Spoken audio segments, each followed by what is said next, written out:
ketika keduanya merasakan sajaroh itu, maka terbukalah aurat itu.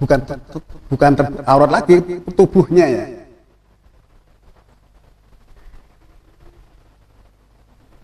Tujuh ayat 22 tadi. Dia terangkan keduanya itu dengan huruf. Ketika keduanya merasakan sajaroh itu, maka terbukalah bagi keduanya tubuh mereka. Lalu dengan segera menutupi daun-daun di janah itu. Kemudian Tuhan mereka menyeru pada keduanya, bukankah aku mencegahmu tentang sajaroh itu? Dan aku katakan kepadamu bahwa setan adalah musuh yang nyata.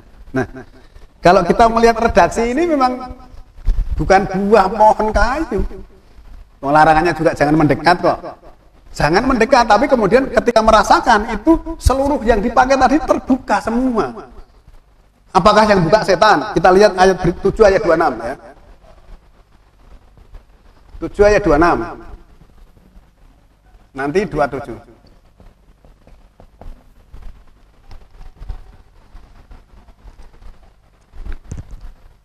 7 ayat 26. Ya bani Adama, qad anzalna alaikum libasa yuwari sawatikum warisa. Wahai bani Adam. Nah, kita ini bani Adam. Wahai bani Adam. Ya. Sungguh telah kami turunkan atasmu pakaian yang menutupi tubuhmu dan jadi perhiasan. Pakaian yang menutupi tubuhmu dan jadi perhiasan. Kemudian walibasut taqwa dzalika khair. Dan pakaian takwa itu lebih baik. Nah, artinya kalau kamu sudah diberi pakaian menutup pakaian sebagai perhiasan, ya dipakai aja, jangan dibuka sembarangan, maksudnya gitu. Seolah-olah. Nah, semua itu nanti akan berlaku ketika kamu menggunakan pakaian takwa. Takwa itu keinsafan atau kesadaran. Dzalika min ayatillahi la'alahum yadzakkarun. Yang demikian itulah ayat-ayat Allah, semoga mereka memikirkan. Kita suruh mikir. Terus kemudian menegaskan dalam ayat berikutnya, ayat 27.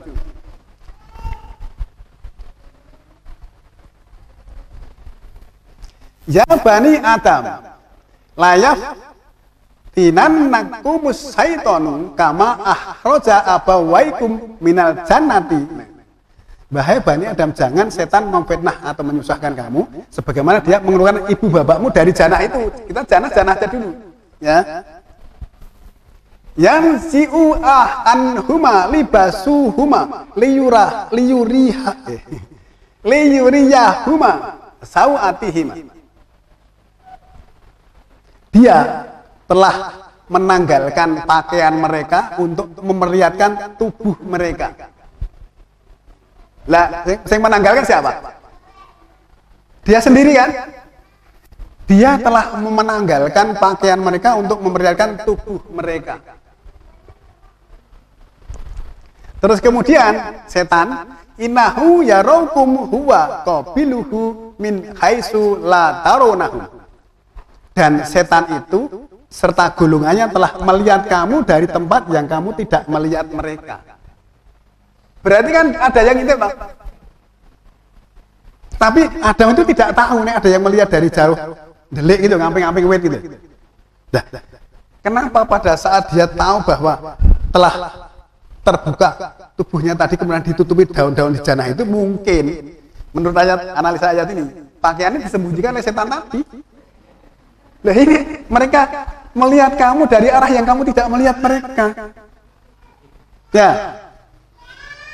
Allah kan tidak menjelaskan loho gitu loh, supaya kita pikirkan sendiri. Tadi supaya tadzakarun, memikirkan.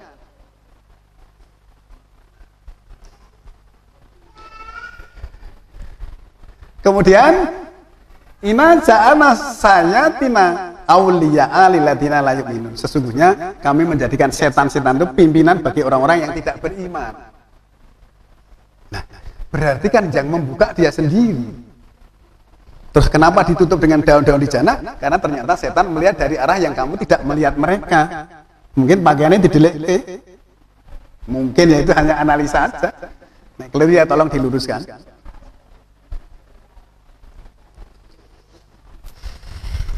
Nah, nanti kan kita akan lihat sajaroh itu seperti apa. Kita harus mencari saksi kata Di ayat lain yang menggunakan kata-kata sajaroh.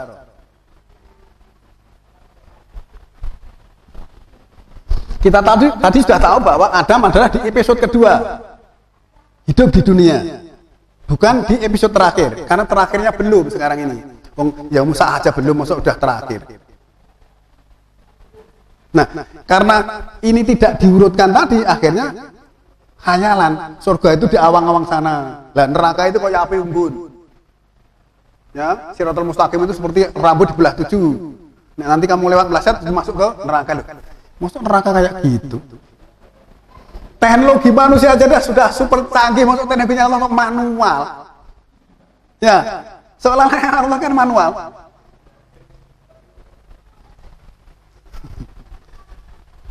Kita ketika ini nanti ditayangkan di YouTube aja, orang seluruh muka bumi bisa melihat semua kok gimana. Ya.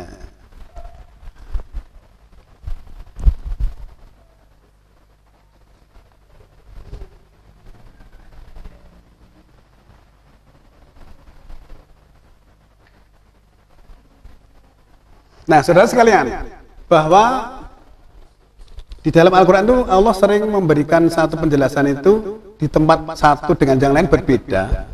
Ini memberikan pelajaran kepada kita bahwa masyarakat manusia dari para nabi itu, kaumnya itu juga ada di tempat-tempat tertentu. Misalnya ada di wilayah sana, ngomongnya agak berbeda. Di wilayah yang lain, ngomongnya juga agak berbeda. Itu dijelaskan oleh Allah. Walaupun Allah tidak menjadi wilayah sana enggak. Kita sendiri yang harus memikirkan. Coba jenengan perhatikan ya. Surat Toha itu surat nomor 20 ayat 120.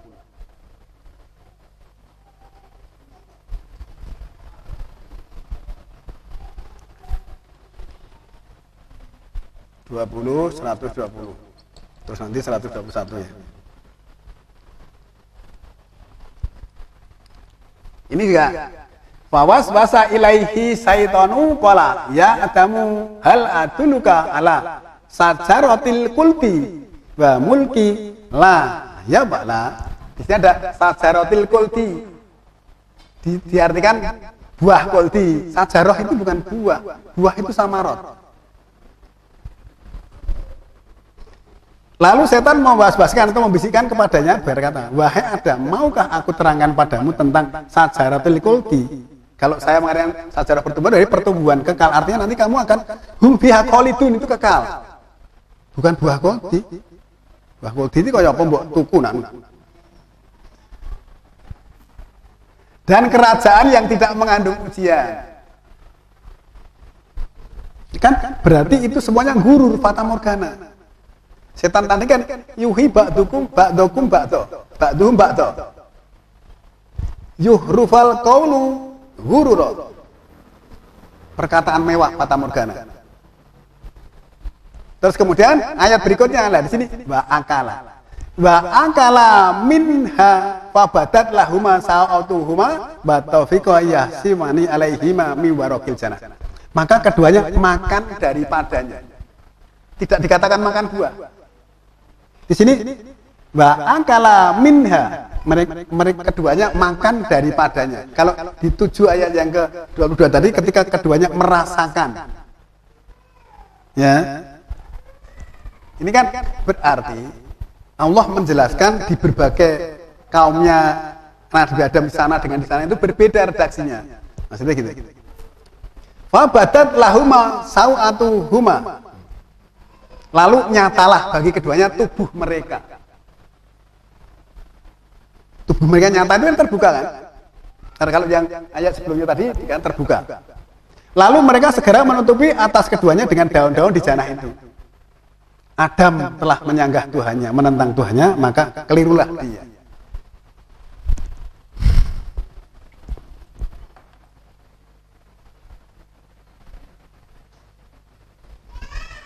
Terus kemudian ayat yang ke-100 ayat berikutnya 122. Kalau tadi yang 100 yang ayat 7 ayat 23 tadi kan berat Rabbana antara pusana kita ini terus mohon ampunan. Nah di sini sumaz tabahu rabbuhu fataba alaihi wa hada. Kemudian Tuhannya memilihnya dan memberinya tobat atasnya dan telah memberikan petunjuk.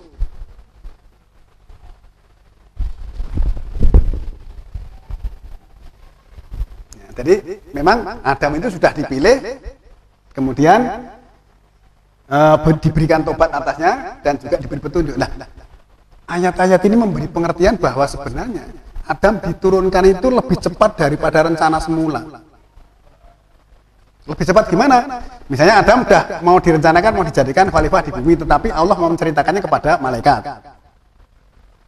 Nah, terus kemudian ternyata Adam, kamu di sini tapi jangan mendekati ini. Ternyata melakukan pendekatan.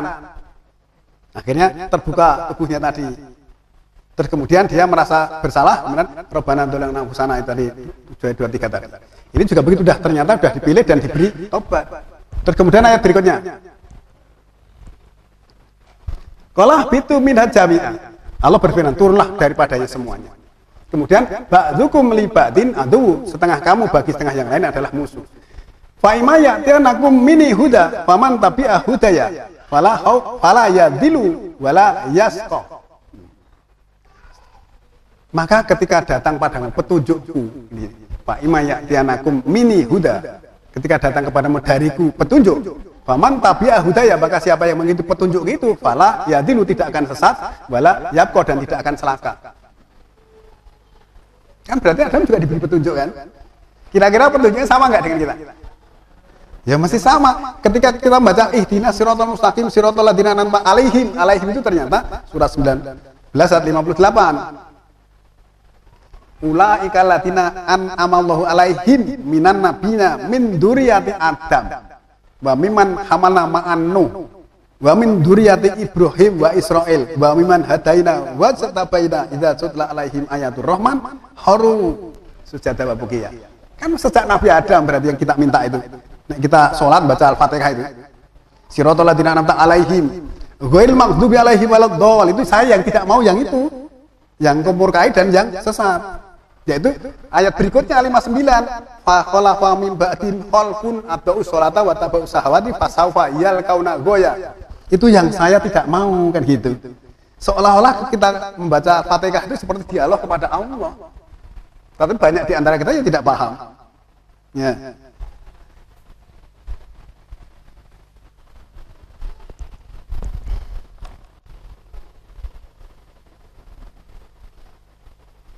Nah, saudara sekalian, dari beberapa istilah ayat ini tadi, saya memahami bahwa sajaroh itu artinya pertumbuhan. Jangan mendekati sajaroh, karena kamu nanti boleh bertumbuh, berkembang itu ketika setelah dipindahkan di bumi, maka jangan mendekati sajaroh itu. Bukan jangan makan. Maka kemudian ketika merasakan sajaroh itu, maka terbukalah tubuh keduanya itu tadi. Allah hanya memberikan isyarat. Hal-hal yang berkaitan dengan masalah suami istri, malah masalah lelaki dan perempuan, Allah selalu menggunakan bahasa-bahasa ungkapan. Ya.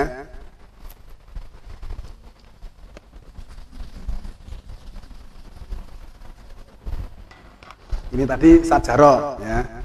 Nah, kalau melihat surat kedua ayat 223. Di sini ada nisa'ukum harsulakum. Istri kamu adalah ladang bagi kamu. Ladang itu harus ditanami. Ya. Nisa'ukum harsulakum. Istri kamu adalah ladang bagi mufa'tu harsakum anasitu, maka datangilah ladang itu betapa kamu kehendaki. Ya. Wa qaddimu li anfusikum, dahulukan atas dirimu. Artinya kalau kamu punya suami istri ya didahulukan segera punya keturunan gitu, aja pakai KB. KB itu programnya Robert Thomas Malthus, seorang pendeta Nasrani dari London. Nah, family planning itu. Wa taqullaha wa alamu annakum mulaku. Bertakwalah kepada Allah dan ketahuilah bahwa kamu akan menemuinya. Wa basyiril mukminin, berilah kabar gembira kepada orang-orang yang mukmin. Kan di sini ada istilah ladang. Dalam surat kedua 187 bahwa istrimu adalah pakaian.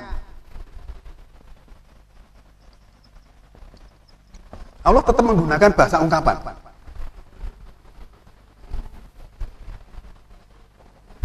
Dua 187.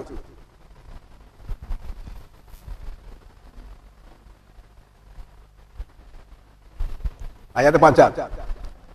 Ukhila lakum lailata siyam rafasu ila nisaikum. Huna libasul lakum wa antum libasul lahuna. Pada malam Ramadan itu, malam siam Ramadan ya.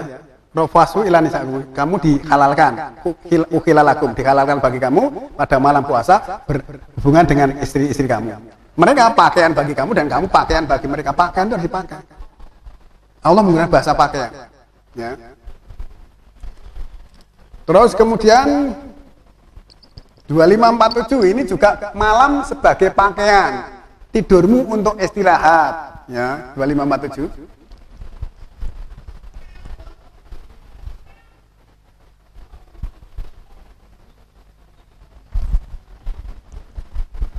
Wa huwa alladzi ja'ala lakumul laila libasa. Malam sebagai pakaian.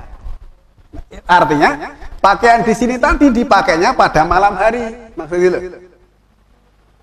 Karena siang hari mencari nafkah.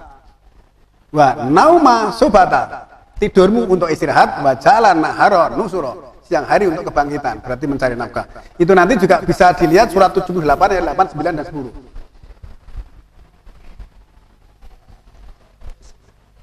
9, 10 dan 11 maksud saya. Ya sudah, itu cukup. Ya, di sini juga pakaian.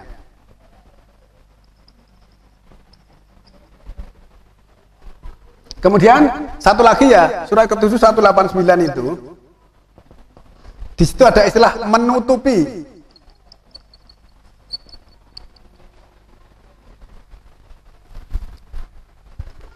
Walati khalaqakum min nafsin wahidatin wa ja'ala minha zaujaha.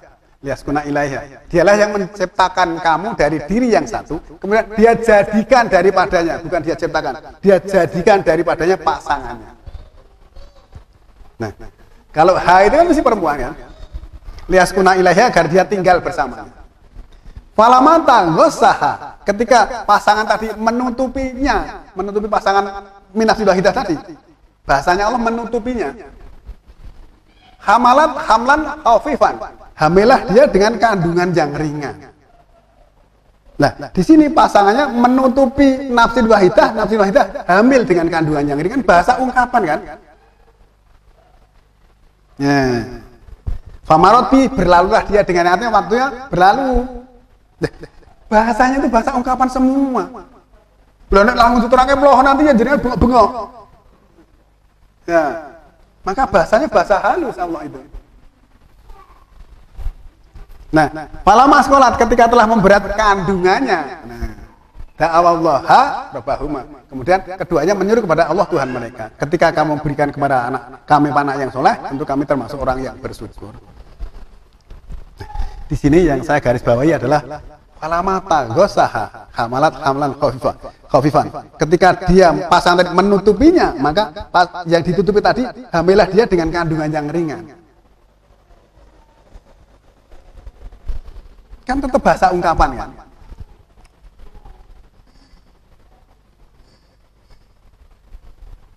Nah, saudara sekalian, kalau kita melihat berbagai istilah tadi, kita akan melihat rujukan lain sebagai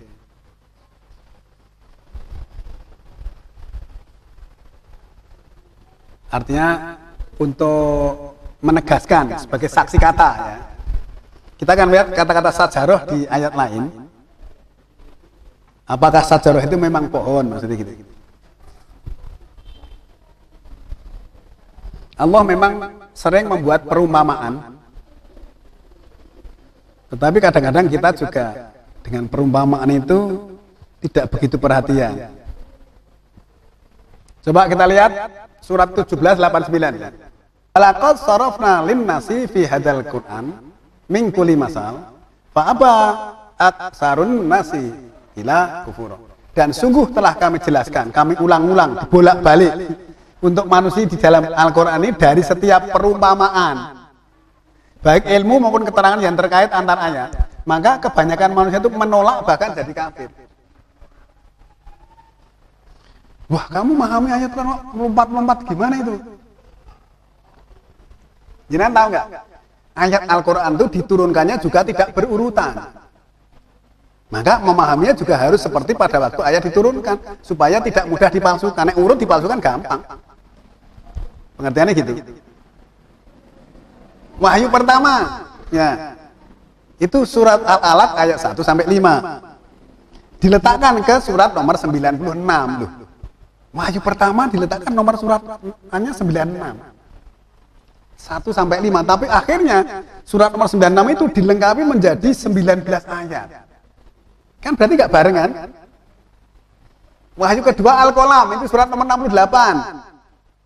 Nah, wahyu kelima itu Al-Fatihah, tapi diletakkan wahyu di nomor 1. Fatihah itu memang artinya pembukaan. Maka mesti nomor 1. Wahyu terakhir surat Al-Maidah ayat 3 loh. Kan lompat-lompat kan? Maka kita dalam memahami juga seperti Allah membuat satu perumpamaan, tetapi kebanyakan manusia itu menolak dan malah jadi kafir. Jangan lihat satu lagi, 1854 ya.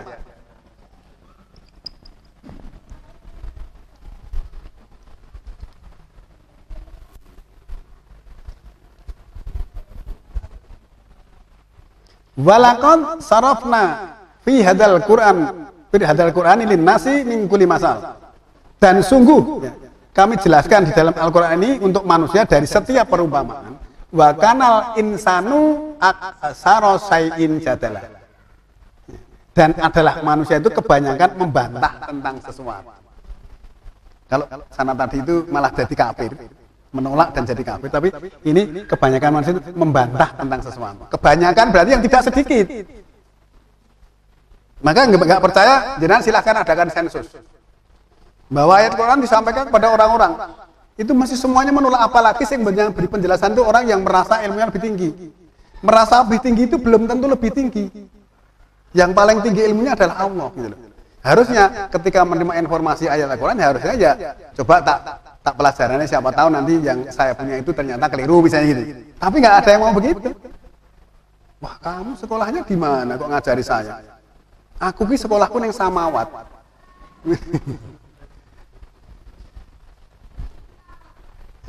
Dari ayat ini bisa dipahami bahwa ketika ada perumpamaan tentang sesuatu, Allah sudah menjelaskan walaqad dan sungguh kami telah jelaskan di dalam Al-Quran ini untuk manusia dari setiap perumpamaan.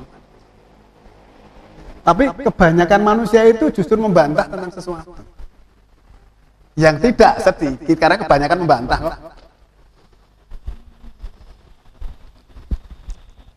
Coba sekarang kita lihat perumpamaan di dalam surat 14 ayat 24 tentang sajarah ya. Ini kan 14, 24, 25, 26 itu kan perumpamaan semua, tapi ini kita melihat sajarahnya. 14, 24. 14 itu surat Ibrahim.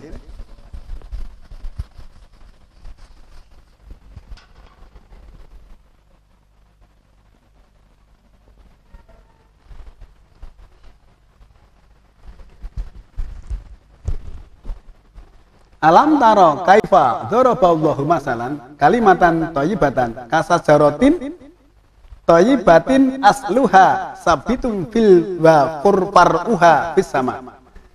Tidakkah kamu perhatikan betapa Allah mencontohkan permisalan kalimatan thayyibatan, kalimat yang baik. Ya. Kasajaratin thayyibatin, seperti pertumbuhan yang baik. Kalau mungkin orang mengartikan pohonnya seperti pohon yang baik. Kalimat itu diumpamakan seperti pohon. Ya. Asluha sabitun wa far'uha fis sama. Dasarnya menguatkan dan pucuknya ada di langit atau di angkasa. Ini maksudnya gimana? Nah, ayat ini memberikan satu pengertian bahwa Allah membuat permisalan tentang sesuatu, bahwa kalimat yang baik itu seperti pertumbuhan yang baik. Atau perkembangan, pertumbuhan itu perkembangan maksudnya gitu. Tentang sesuatu tadi. Tidak harus bermakna pohon gitu loh. Ya, kalimat baik tidak harus bermakna pohon, tapi pertumbuhan yang baik itu adalah perkembangan yang baik. Kemudian dia memiliki dasar yang kuat karena dasarnya ayat-ayat tentu saja kuat. Ya. Dan juga tidak harus bermakna akar. Dasar yang kuat itu tidak harus akar. Pucuknya menjulang di angkasa sehingga bisa dilihat oleh manusia dari segala penjuru, maksudnya gitu. Nah, itu hanya sebuah perumpamaan, berarti apapun ya, sesuatu yang disampaikan dengan kalimat yang baik seolah-olah seperti pertumbuhan tentang sesuatu tadi, kemudian berkembang mengangkasa dengan dasar yang sangat kokoh. Tetapi kalau misalnya kalimatnya tidak baik, belum tentu pertumbuhannya baik, maksudnya begitu. Maka sajarah di sini kalau kami memahami adalah pertumbuhan. Ya.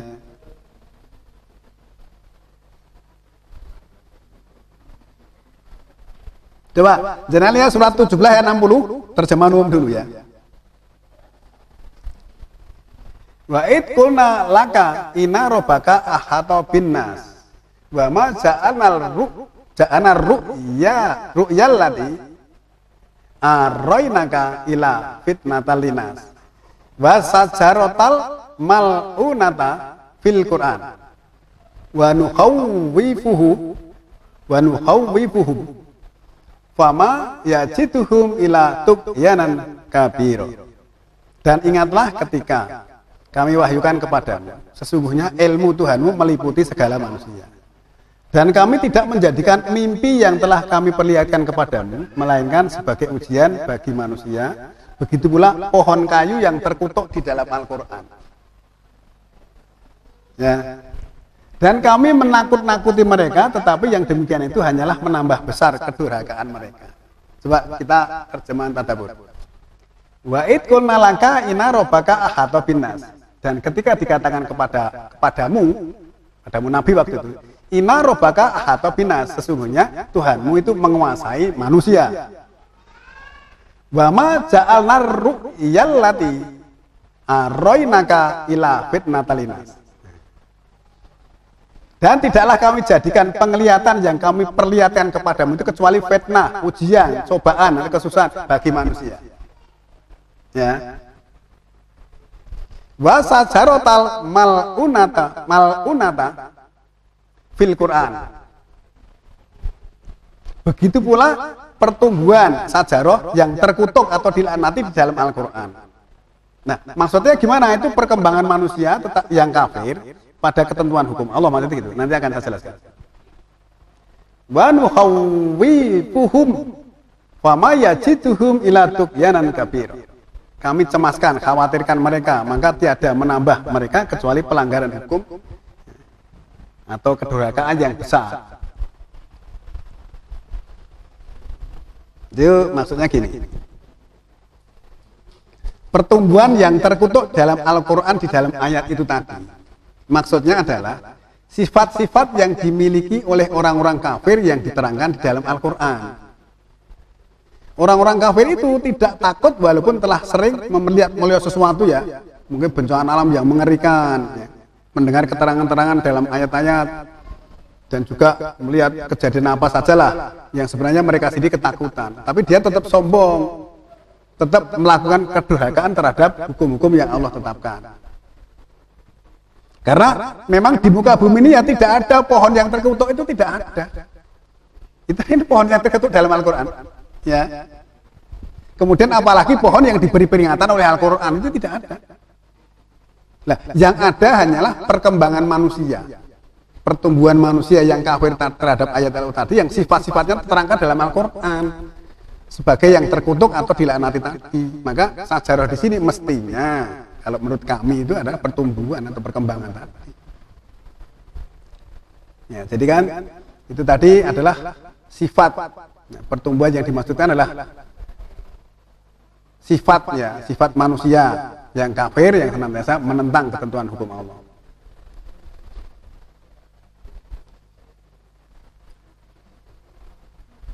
Coba Anda lihat surat 37 ayat 62 sampai dengan 65 ya.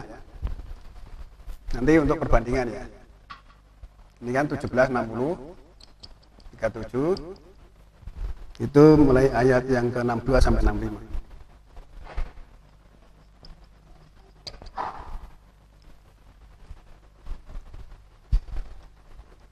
Adzalika khairun nuzulan am sajaratuz zakum. Apakah itu lebih baik selaku ketetapan atau pertumbuhan panas api? Nanti mungkin di tempat lain diterangkan sebagai pohon zakum. Zakum itu panas api ya. Atau jenengan coba lihat dulu yang terjemahan ini mesti pohon zakum.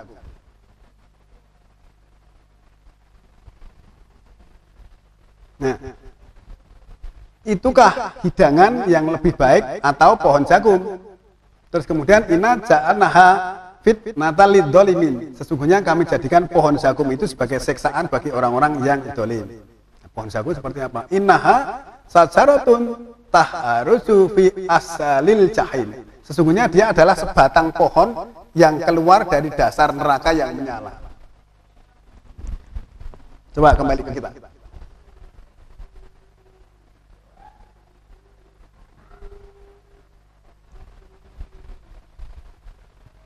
Apakah itu lebih baik selaku ketetapan atau pertumbuhan panas api? Inna ja'alnaha fitnatal lidzalimin. Sesungguhnya kami jadikan dia yang pertumbuhan panas api tadi fitnah untuk orang-orang zalim. Terus bahwa dia adalah pertumbuhan yang keluar dari pusat api siksaan. Itu artinya gini. Pertumbuhan yang dimaksudkan adalah api yang sangat panas di neraka.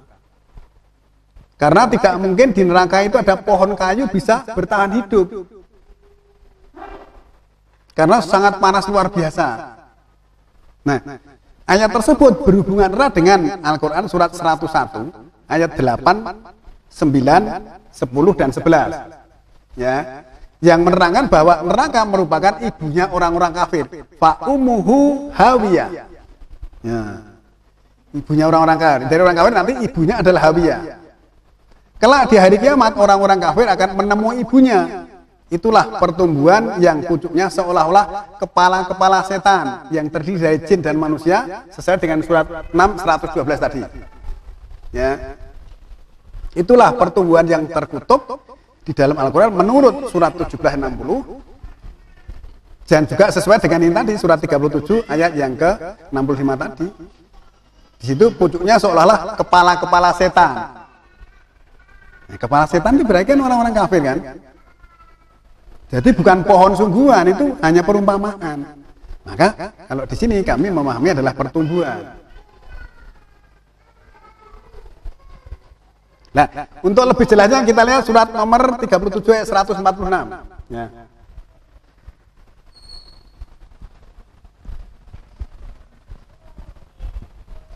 Lihat terjemahan umum dulu. Untuk bahan perbandingan ya.